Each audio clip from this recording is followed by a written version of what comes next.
This is going to be your engine wiring harness junction block. Now that's a tongue twister of a name for basically what is a fuse box. So we're going to go ahead and replace the old one with this one. I think that's the easiest bet. Again guys, this is going to be part number 84303-175. I will link it in the description below for you. In fact, I'm going to link everything you need to get this job done right down there in the description below. Before we run out of light, let's get into it.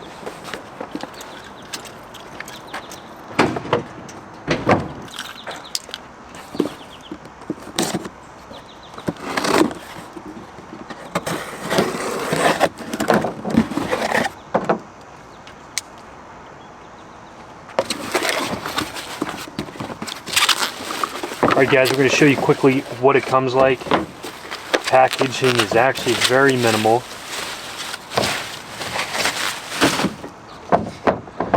Just like the original one. It actually has all the fuses, so that's great. Well, the fact that this has all the fuses is mind-blowing. I really thought I was going to have to replace every fuse one by one, so I'm pretty stoked on that.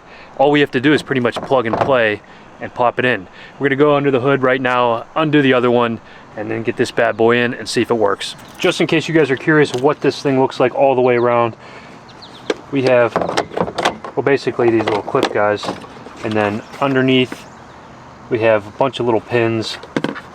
We have a wiring spot. We'll get into all that in just a second, how this gets put together.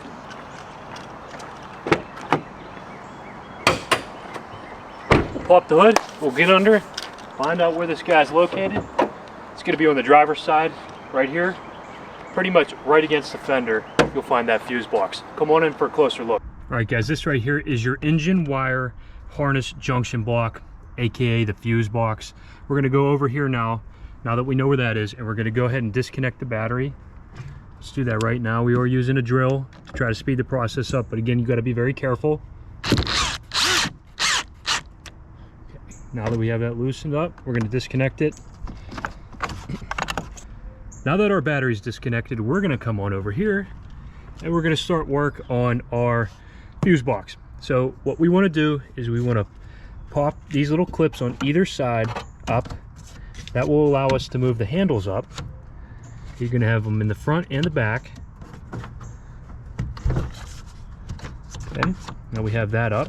We're going to go ahead and remove the cap from the back side of this. Okay, just like that guys. Now that goes right out of the way. We're going to go ahead and use our socket and we'll get that out. Let you know in a second what size we're going to need. Alright, we actually need a deep well.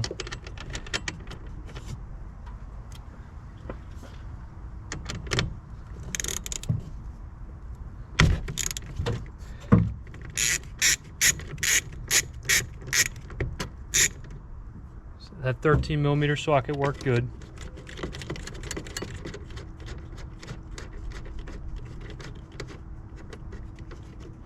Whatever you do, don't lose that. Okay, we'll just disconnect that wire now. Something else that might help us, if we disconnect this bar here, we're going to do that just to swing it out of the way. Using a 1/2-inch socket for that.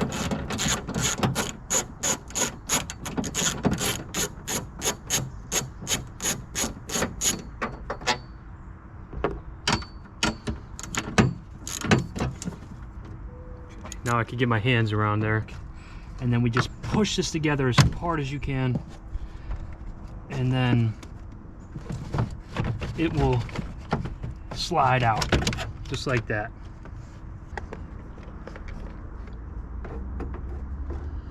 We're going to do this gently.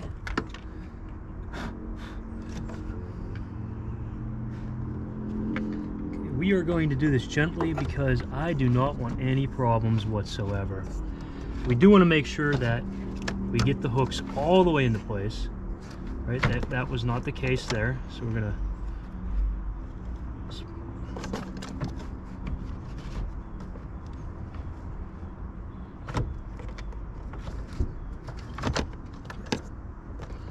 So we did seat that properly. We're going to go ahead and clip those down. We'll go ahead and clip those down.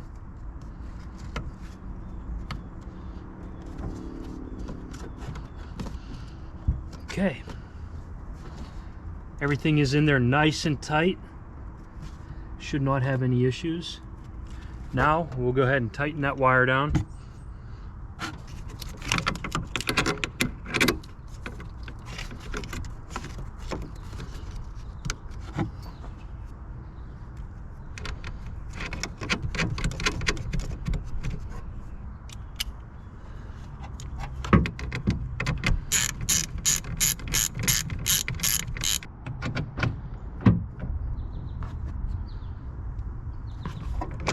Now that we have everything installed, we'll go on over here to our battery.